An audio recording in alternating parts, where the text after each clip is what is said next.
Hey. What's up? Trying to do a live broadcast today. I am talking a little bit about the late, late great Patrice O'Neal. I just came across a video from right, 2007, I think it was. I want to make sure that let me get the title right because this is around the time that I met actually Patrice. I was gonna say Shaquille, Patrice O'Neal. Maybe we could talk about the similarities of Shaquille O'Neal and Patrice O'Neal. But this is around the time that I met him, and I came across this news clip of where he made this appearance on Fox News, and I thought it was really interesting. There's a lot of things interesting about it. And then there's a lot of things that I could tell you, but it was around this time that I met him, and I just came across him. We had a lot of mutual people that we had worked with, but he was primarily, I think, based in New York. I didn't spend that much time, and around this time, I would have been in L.A. I know he was out in L.A., and that's when I met him. Probably when he's probably working out here or something like that. But he was based in New York, so I didn't really see him. I was in New York at one time too. I did Saturday Night Live, and I was out there a lot. I had a lot of friends out there. I would work there a lot. I did a number of shows out there. So even when I didn't live there, I was there frequently. And so I may have run into him then. I know that I saw him at a club a few years previously. And like I said, we worked with a lot of the same people. I worked with Louis C.K. I was on his sitcom on HBO. And so when I was on that sitcom, I got to know a lot of people in that stand-up world, particularly a lot of the people from the New York stand-up scene. I knew a lot of people from L.A. I knew a lot of people from the L.A. comedy scene. I was primarily a sketch and improv kind of guy, but I knew a lot of comedy people. Our paths overlapped frequently in work and television. I would often do comedy clubs. I would do more of what they would call back then alternative kind of stuff. That was where my audience was. I'd done Mr. Show. And so when I was out in LA, there was this thing called alternative comedy, I guess. And it wasn't really like an official thing, but it was kind of like, the standard clubs, the Improv, Comedy Store, and stuff like that. Around that time, there was a group of people that kind of rejected and working in those clubs, and kind of did their own thing. And it worked at clubs and still do to a degree, like Largo. And then there was also a scene in New York too that was kind of alternative too. And so I was in that scene. I could go up on stage and do sketches. I didn't really do a standard stand-up jokes. I would do sketches, bits, come on as a character and stuff like that. And those audiences tended to be more forgiving. I would go up frequently at a standard, like at the Laugh Factory or something like that. But it was really hard to get from what I did to what was always going on there. You know what I mean? So, and especially at that time. And since there were venues that just people knew me and were looking for that kind of material, I just pretty much stayed to that. But every once in a while, I would see people from some of the other standard clubs, stuff like that. So anyway, if anybody's joining, the topic is Patrice O'Neal. I was just going to talk a little bit about what I knew about him and why the legacy, why this is happening now, especially on YouTube, really on YouTube. I'm not a social media person, and I wanted to say that anybody that's watching any of my videos and see this stuff come out, and you may wonder why the why the view count may be so low, other than just this is not that good, but whatever. But one of the things is I'm not on social media. I don't like it. I don't rail on it, but I don't find it for me. I never been that much of a Twitter person, even when it came out. I'm only on one social media platform Sometimes I will stream to that, but mainly I'm just streaming out stuff. I'm not a social media person, so this might not get shared as much as possible or much as it could be. But if you want to share it, please do. I encourage people that are in the comedy that want to find out about this kind of stuff, the inside scoop, if you will, share this. And I'm hoping, and I know that in the future it'll be shared and people will find it, you know. But um, I'm not so desperate to have people find this. I just want to have this out there as a record. And I want to get, if you saw the last interview I did with who did I do my interview with? Well, let's see. Dean Edwards, and I hope to do more. And my next interview, I really am taking time to get the kind of people that I want to get on here. So, and I might talk a little bit about that later on. But my next interview, I'm really taking the time to try to get in touch with the person that I want to get because I think that he would really set the tone for the rest of this live stream going forward, and really what I'm intending to do with it. And this thing that I'm talking about is kind of like that today. I wish Patrice would have been alive. I definitely would have been. He would have been a person that I would love to have interviewed. I like interviewing people that I know but don't really know, you know. So I get to be just as interested in finding out this information as the audience, and it really puts me in a position of being just as curious as the audience is, so that I can get a really good interview out of somebody. So anyway, so back to Patrice O'Neal. So, yeah, for the last decade, I've seen all these clips online. It's clear how revered he is in the comedy world. And like I said, I wasn't really in that New York scene where he came from, but I knew of him and I knew him. And it became clear that he knew me. And I'll get to that when I get to the story about when I met him. But he was undeniably good. I saw him doing stand up once at the Laugh Factory at I think it was like a showcase, and it was pretty big comedians that were up. I think Louis went up. There was another comedian. The two black comedians really struck me that night, and I think Patrice was one of them. His style struck me. He was, you know, like people say, unapologetic. He had the style. He was dirty, but really, really in your face about subjects of race. And you got to realize what time this was. This was pre-Obama, so this has been right before Obama, during the George Bush years. You know, the difference that I can say, like during that time, like I was writing for Cedric the Entertainer at the time, and so I can say that there was this short period of time where a lot of black performers were getting their own thing. Chris Rock had a show. I was working on Cedric the Entertainer show. Wanda Sykes had a show. Bernie Mac. There was this kind of I don't know, early 2000s saw a lot of black entertainment, the BET, this burgeoning audience, and this entertainment of led by black stars, more than what you see right now. And it was all over in a lot of different ways. So, like I said, like during that time, I had worked on Cedric. That's where I got to know Louis, and then after Cedric, I went to work on Louis' sitcom. Again, we were dealing with race. That was stuff that I like to deal with, and I was finding a group of people that also weren't afraid to make that a part of their comedy.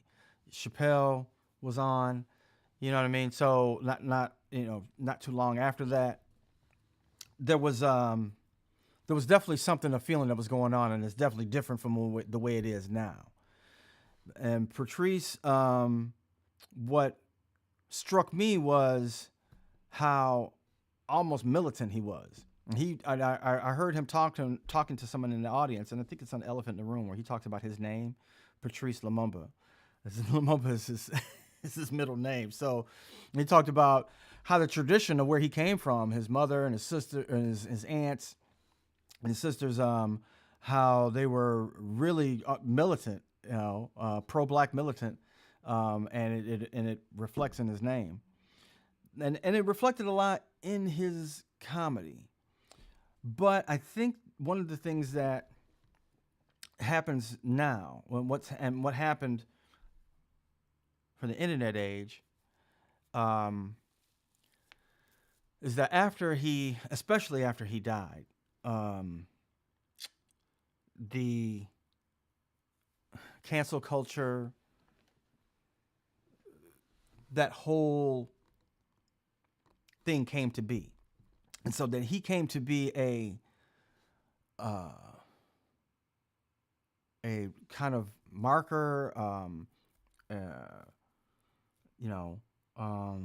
he became the character of stand up to cancel culture because of all these things that he'd said 10 years ago, 20, 15, 5 years ago,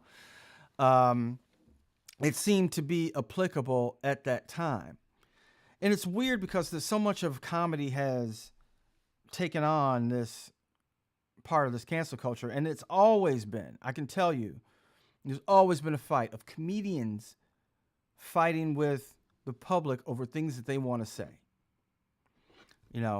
From the time that I can remember, from prior to everybody, all through time, since a thing of comedy has been done, there's always been this controversy of what can be done, what's offensive.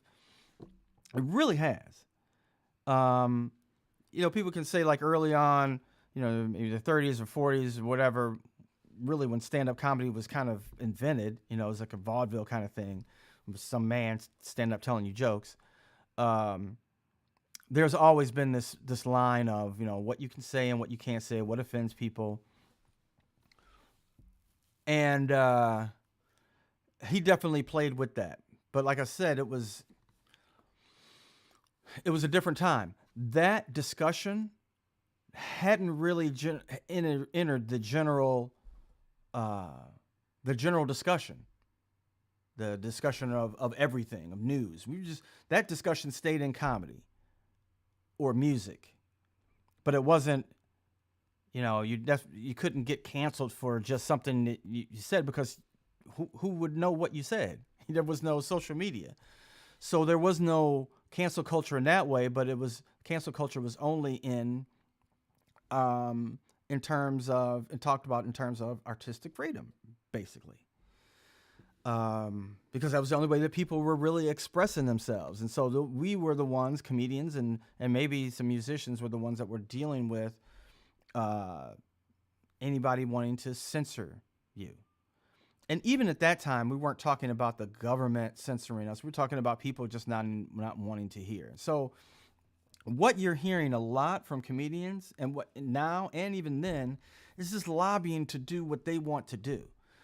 It isn't and shouldn't be regarded in the general discussion of what we're talking about in life, which will get me to some more stuff about how people take stuff that Patrice said. I mean, I ran into him once, but let me get back into the way people talk about what he said, because I see these videos online, and the one that I can show a little bit of is more in terms of, actually it was focusing on somebody else, but there's a lot of like, man, if Patrice was around right now, he would really tell people what's going on.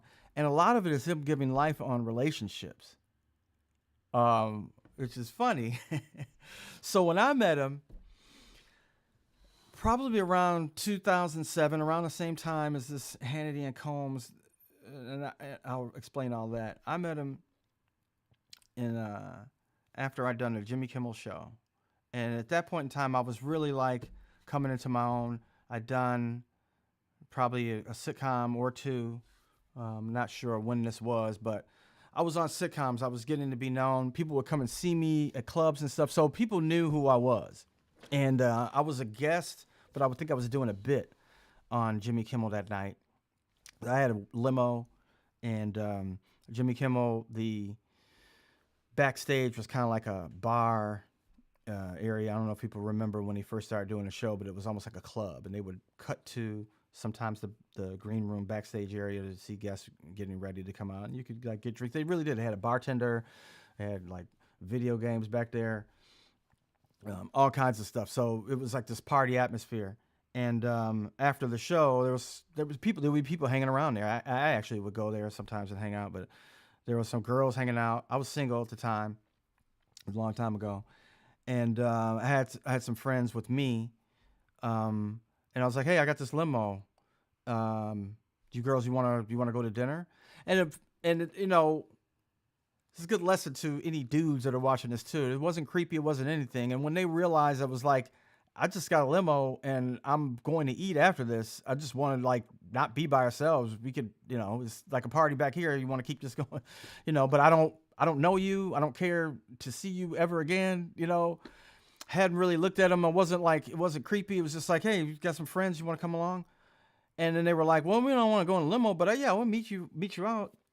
And so when I walk into this restaurant, I walk in with a bunch of people that looks like it's like an entourage of people that I came in. I'm dressed nice because I was just on a talk show, and I have all these other people that are dressed nice. And then we walk into this restaurant, and Patrice was there, and he sees me. I see him when I walk in, and he's just kind of like, hey, he recognized me, and I recognize him, and it was kind of like he was kind of like, yeah, I see how you moving, and I was kind of like, oh, this is great, but it's just perception. I'm just I'm just out, and I just ask these girls, but it really was something to be like, yeah, that's how you can move, like, don't be creepy, don't be stupid, but if you want to hang out, just invite somebody out and see what happens.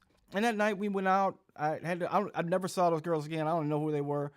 I don't even know if I asked them their names, but we had a good time, laughing, talking and stuff. And he saw that. And he was just like, wow, so I'll go back to say that, like, I think we would have different philosophies especially now, on relationships. Then I definitely would have had different philosophies on relationships and women. But I was single at the time.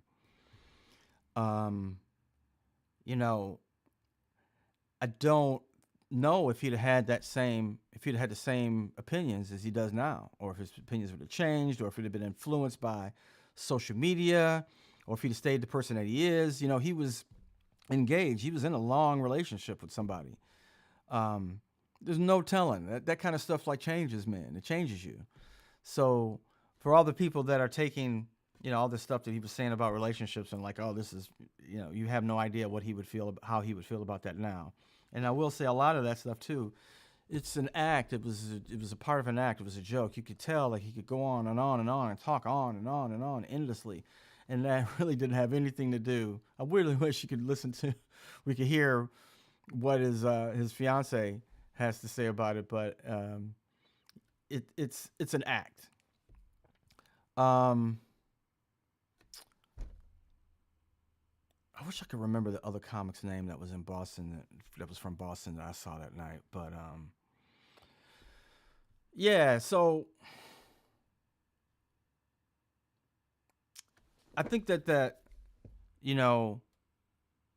mutual respecting was something that surprised me, but it's something that I've continued to see. Surprised me back then, but I've continued to see with other performers, that we may not know each other, but if I see you and I recognize you, I have never gotten a bad vibe in any of that from any other black performer. It's almost like I realize what you're going through, and and I see you, which is one of the best things I've ever said about being in Hollywood and being a performer and being a comedian, is that when I see other people like me, it's always good.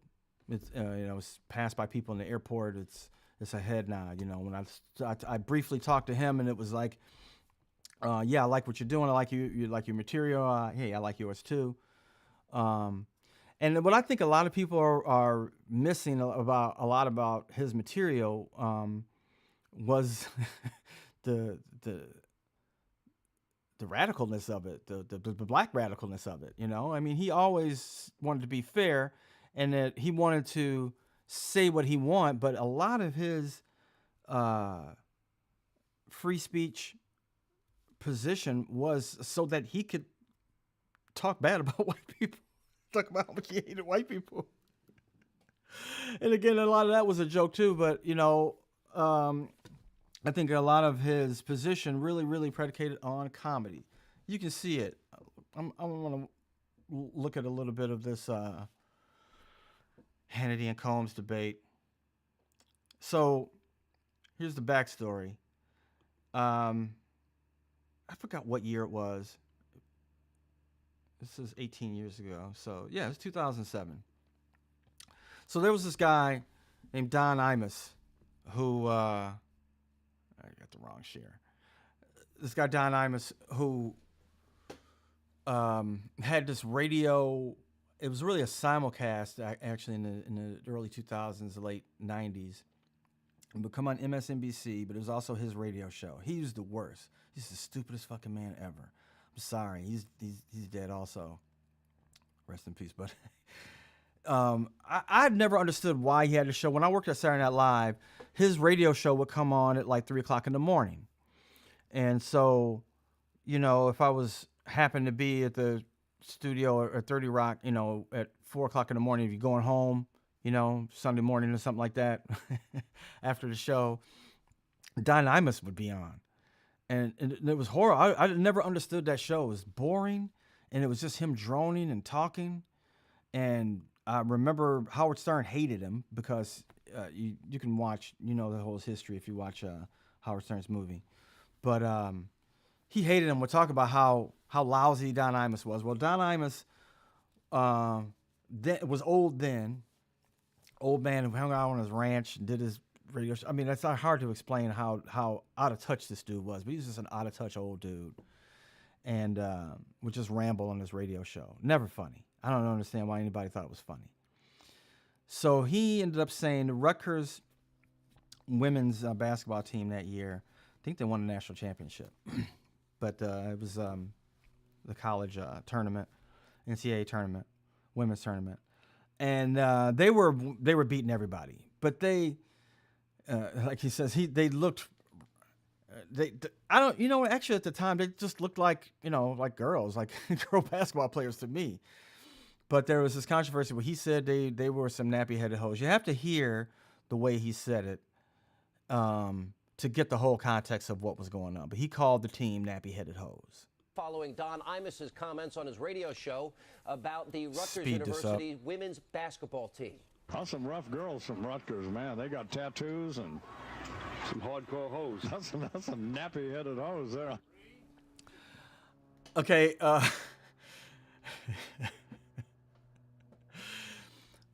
You can understand that moment. You can understand what happened at that moment. You can understand people like me, like going like, what the fuck, laughing? Like I just chuckled. And you can understand people being incensed. And especially at these girls who were like, we're just a basketball team. We didn't deserve that. It's not like we're, like we killed somebody or, we didn't deserve that. And obviously, it was people, the racist component of it. Now, look, the way I saw it at that point in time was, Don Imus was trying to be funny, and he was trying to also be down, if for lack of a better term. He was trying to be like, I can talk just like everybody, like all these black people out here. Them some nappy headed hoes. Now, that could easily be seen as you are only being only being that is only insulting, and that's it. Like nothing getting past the insult of what he said. But I saw he was an idiot, and he was never funny. And I saw him as this trying to be funny and like, oh, I'm like Bernie Mac, because that's something that I've seen this Bernie Mac guy, and that's something he would say. If you see his thing because part of the way that Imus tried, this was one of the first cancelings of ever, and one of the ways that he tried to make amends was he went on Sharpton's radio show and tried to talk to Sharpton and make amends. It might be on here.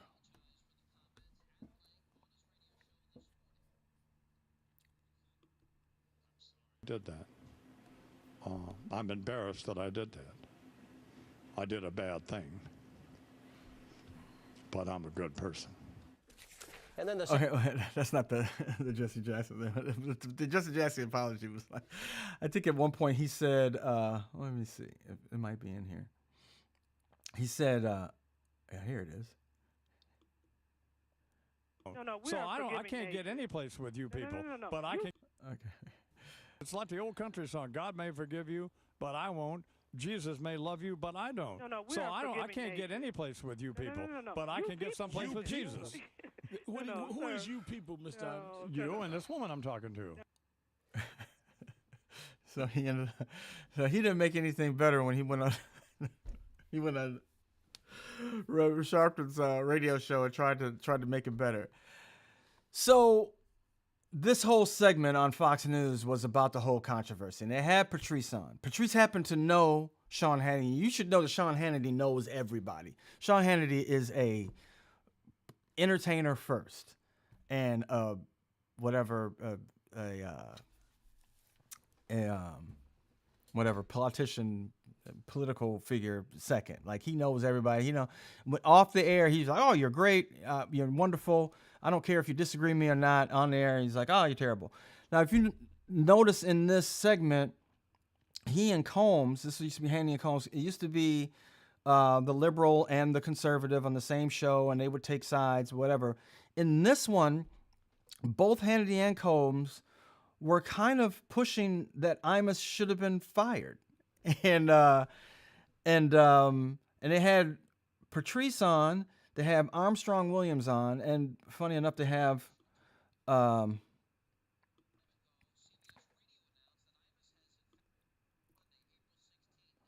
Mark Lamont Hill on. It's funny. I thought I was going to get to the clip. All people who you could see on a regular basis still online, on television, and talking about political things, whatever. But they have all these black guys on to talk about the subject. This is back then when you would have done that. Like, oh, well, let's have a black comedian and two black political figures talk about it. So Mark Lamont Hill is taking, it was at Temple, I think at the time, was this 20 years ago. So he was in his 20s. So he's like a kid then. Patrice is the comedian. He's in studio. And Armstrong Williams is, I think, somewhere like in another studio. Well, let's take a little look at it.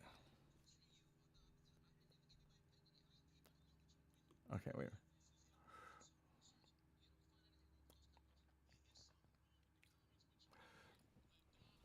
Oh,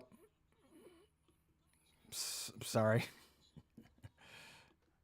Okay, let's check the look at this. I don't understand where this is going. And so, no, seriously, you don't find anything wrong with those comments? It's something wrong with the comments, but you act like Don Imus and Kramer are like malignant spots, but the whole country. You. I didn't even give you my opinion yet. White people, I know what your opinion. So this is all around the time that also Kramer, I can't think of his real name either, but he had his crash out on stage in L.A. and was yelling racist stuff at people. And, this was, and Patrice's point was, why are you surprised at this? This is what you do. Don't act like this isn't what you do. Don't act like this doesn't go on all the time. Don't act like this is what's inside you. That was always his point.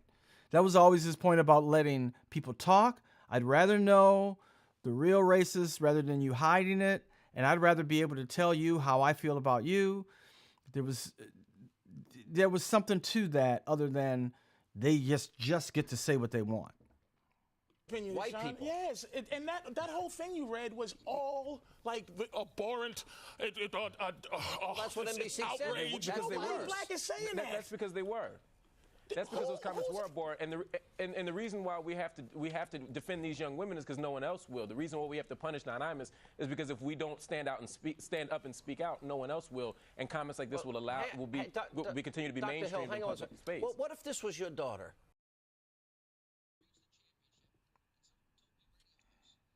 All right, hold on.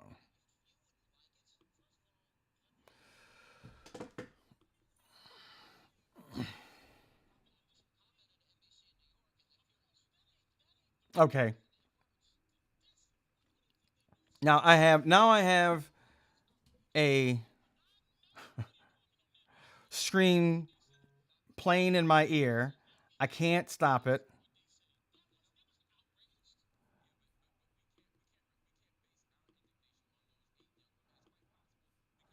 And now I just hear now I just hear Response. And my response doesn't hinge upon those 8 young women This is who were terrible. disrespected. Even if they So were- now Dr. I'm just Hill, let me hearing answer this. this So whole video. I don't know where it's at. I can't stop His it. words, not mine. Over the top. It's He a has disaster. Apologized. He's So promised to it's make hard for me to good. talk to you He's because now been all I suspended. do. Should he be you fired? can do You're this. saying you want him fired? No. I See, I'm if I happy if that I CBS has stood up. I'm happy that the network NBC has stood up and said, look, this is punishable, and they're giving him 2 weeks. But 2 weeks is insufficient. We cannot allow this type of thing to happen. Giving him 2 weeks only enables someone else to do the same thing. All the attention he's garnered, all the promotion he's going to get, all the free publicity. They say There we go. publicity is bad publicity. He's going to have a job. At the end of the day, he should Let not. me There's get no way Armstrong, that you and can then we'll have. get back to you, Patrice. Armstrong? Well, listen, what he said was disgusting. It was a So Armstrong Williams was like, it's disgusting, it's bad. He shouldn't have said it. And and then he let's see. Let me get some comments first. But yeah, and then he's like, but he could have said it if he it's not that bad. All right, no comments. All right, let's keep going.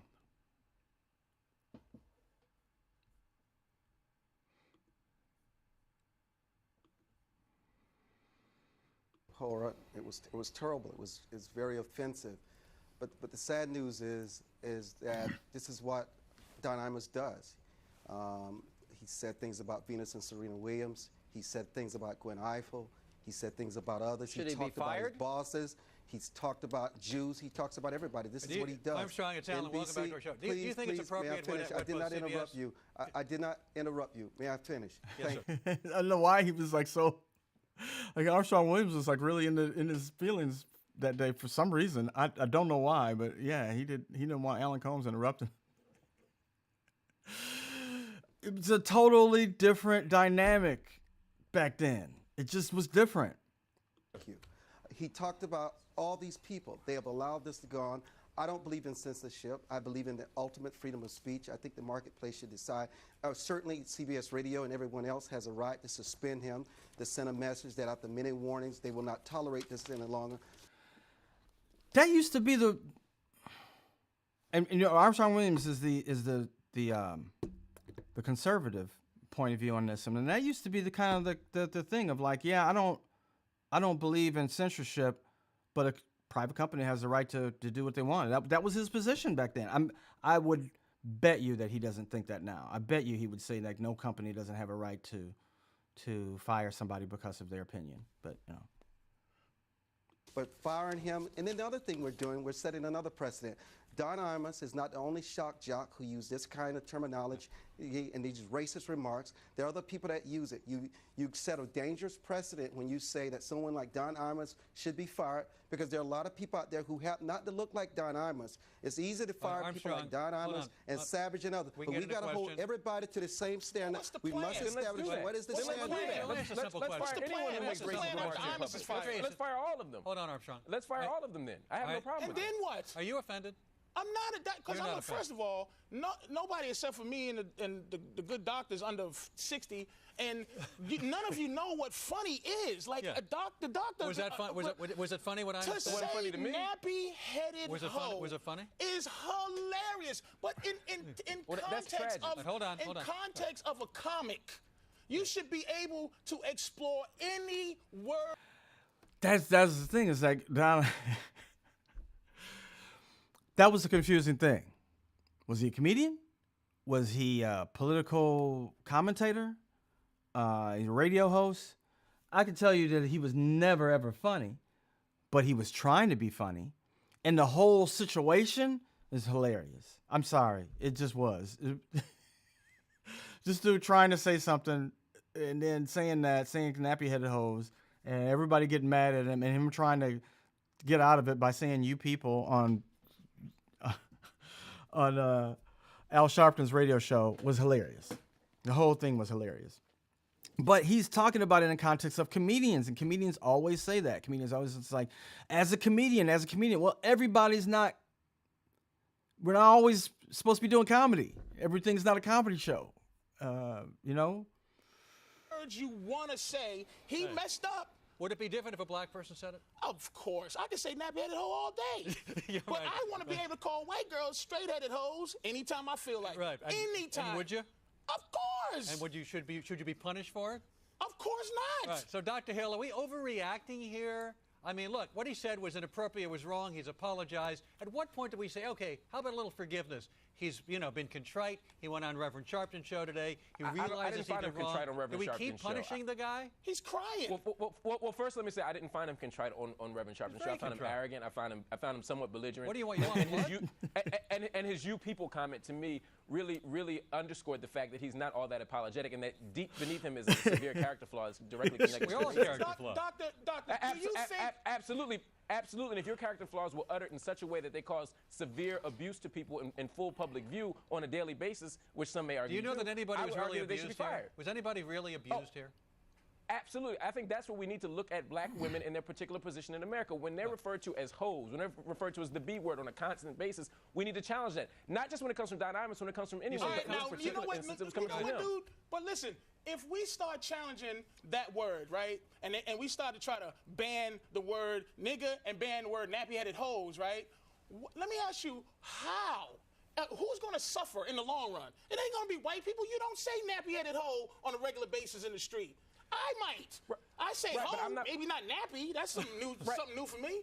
And hoe is not racial. But with everything going on in the world, why are we fighting so vigorously to defend the right to call ourselves the N-word or hoes? We got a lot of ground That's to cover, my issue. not the least of which is their double standard. Yeah. Well, Patrice is fighting for it because it's his career.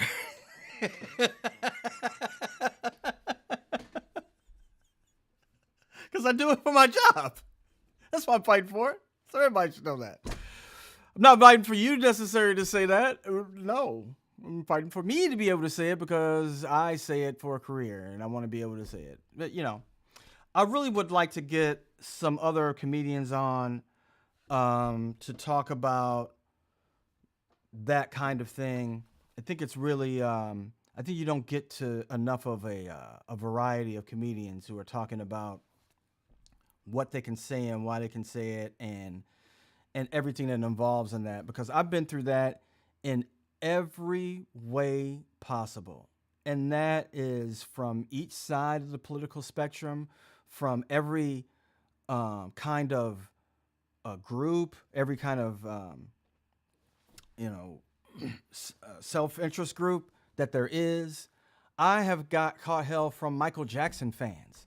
And I didn't even say anything bad about Michael Jackson. I just happened to be on a project that was about Michael Jackson. But nobody had seen the project, but I had a bunch of fans coming after me because I was in a project about Michael Jackson that they didn't even know what it was about. So, I think that as far as comedy, we're always should be welcome to dealing with that. It's a part of the job. And I think that you as the audience, as a consumer, should know that we're lobbying for ourselves. This doesn't have anything to do with you. I'm not lobbying for you to have a free speech. Not really. I'm lobbying for me to have free speech so I can do something that you can come and pay to see me. And that's basically it. Not that that's a bad thing, but that is the way it is. You know, when I met Patrice, like I said, I felt like there was definitely a mutual respect. I feel like we talked a little bit about, like, you know, I like your act. I saw what you did. I saw you he saw me with Craig. I used to have a thing I did with Craig Robinson where I was singing. So yeah, there was a mutual respect, and I'm like I said, I would feel completely different from a lot of that stuff. But I really don't think that people should be taking philosophy of a comic and taking the life advice from it. That's ridiculous. The life advice is his act. It's not life advice you should be taking. Definitely do not take advice on relationships unless that's you. You know, but you know, a lot of the stuff that he had to say about relationships, I'm like, you got to think about in the context of who he was. I mean, this is a dude that, you know, had a you know, an assault case. He couldn't travel, you know, outside the United States in some cases, you know, the way he looked, you know, if you are all that, then maybe, yeah, you should take advice in a relationship about relationships if that's what you want, you know, but he's just another person. But he used to love giving advice about relationships, and all of it sounds to me like just a bunch of nonsense. I saw a story online where he told this comedian. The comedian was like having problems with his girlfriend. He was like, well, you know, you want to go out here, you out here with these women, bring a woman home with you and tell your girlfriend, this is me. This is what I want to do. I can't tell you how bad advice that is. I don't care how bad you want to have threesomes, and you probably can. You can do that if you find the right person, but that is not, do not do that. It's not something you should do. And that's why I wanted to tell the story about me meeting him in the restaurant, because, you know, at that time he would be like, if he just said, if somebody would said, hey, who should I get advice about dating and about how to ask girls out or how to, you know, attract women. And that night he would have said, hey, you should talk to Jerry Minor. Look at what he's doing. And I would have said, oh, I just happened to ask somebody out. Yeah, you can do that. I think he would have been just as respectful of my advice to you as his advice to you. And I think he would also you also take advice from somebody that was diabetic and couldn't stop drinking Snapple. So he would laugh at that joke too. That was Louis' joke. Hey, I love people saw me on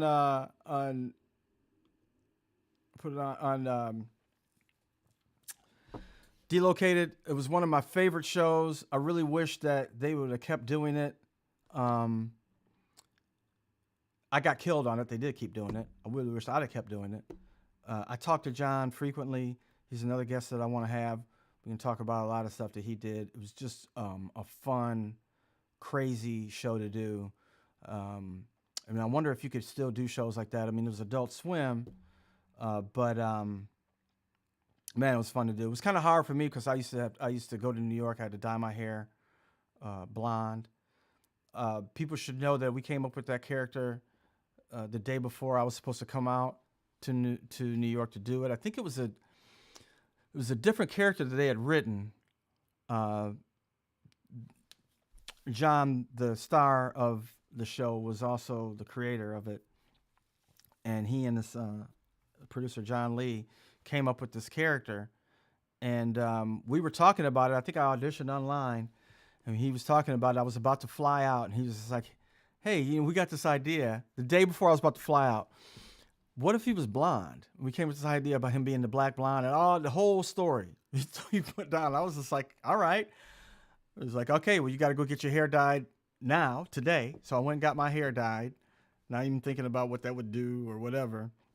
How hard that would be, because I was going to have to shoot for a couple of months. How hard that would be to keep my hair blonde. None of that. Didn't think about any of that. Just did it. Got on a plane, went out there, and we started creating this black blonde character. And then it was like, hey, man, those roots come out really quick, you know, especially with my hair. And also that process of like blonde and it going around every day, like with blonde hair, man, it wasn't easy. How long have I been there? Anyway, back to Patrice. but yeah, but he was a very, very good comic. I'll never take away from anything from comedic wise. I loved Elephant in the Room. I really, really wonder what he would have, evolved into. You know, it's interesting to see what a lot of comics from that time have evolved into now. Yeah. No telling what he would have, what his opinions would have been. But I hope that people can understand that. I definitely have my own political opinions, but I'm not coming to you with any of that. I'm coming to you with, the way that things were, my opinion, and what it was like meeting him. Anyway, thanks for watching. Come back with some more lives. Yeah, 48 minutes. That's long enough. I'm Jerry Minor. Play in the back of the room. We'll be back. I'm trying to be back next week. I'm trying to get on. I'm not telling you because I might not be able to and then get on, but I'm trying to get on these comics that can really talk to this the subject of comedy, where comedy is now, how people are doing it, who's respected in it. Yeah. Somebody said, I have him on the Rushmore. Pryor, Carlin, Murphy, O'Neal. Yeah. You know, something that was interesting about that comment. I was just recently listening to Neil Brennan's podcast that he did, his interview he did with Kamal Bell, another person who I know and I'd like to get him on.